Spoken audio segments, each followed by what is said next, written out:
Le résultat des élections européennes est à peine digéré. Une nouvelle campagne de 3 semaines seulement débute donc ce matin. Ici à Bordeaux, ces militants du Rassemblement national sont déjà à pied d'œuvre, au service de la députée sortante Edwige Diaz. Ils épluchent les listes d'émargement et partent à la recherche des abstentionnistes. Le but, c'est d'aller chercher nos électeurs qu'on a identifiés, qu'on connaît, qu'on sait qu'ils votent pour nous s'ils vont voter. Et voilà, ceux qui ne sont pas allés voter, allez leur dire, le 30 juin et le 7 juillet, il faut absolument que vous vous déplaciez pour glisser un bulletin Edwige Diaz dans la 11e circonscription. À l'Assemblée nationale ce matin, où tous les travaux sont donc suspendus, chaque camp se prépare et pour certains d'entre eux, se rassure.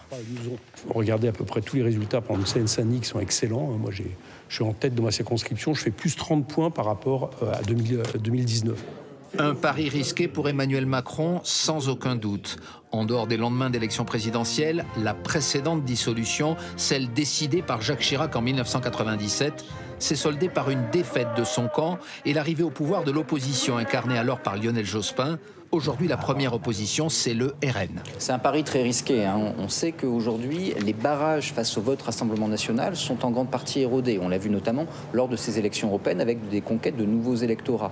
Par ailleurs, il est tout à fait possible qu'au soir du 7 juillet, il n'y ait toujours pas de majorité. Va-t-on vers une cohabitation? Le Rassemblement national s'y prépare. En tout cas, les réunions se succèdent au siège du parti, cette nuit et encore ce matin. Quant à l'identité de celui qui rentrerait à Matignon en cas de victoire. Ce sera Jordan Bardella? Oui, bien sûr. Il est le Premier ministre annoncé et on s'y tiendra. À quoi ressemblera le Conseil des ministres autour d'Emmanuel Macron dans un mois?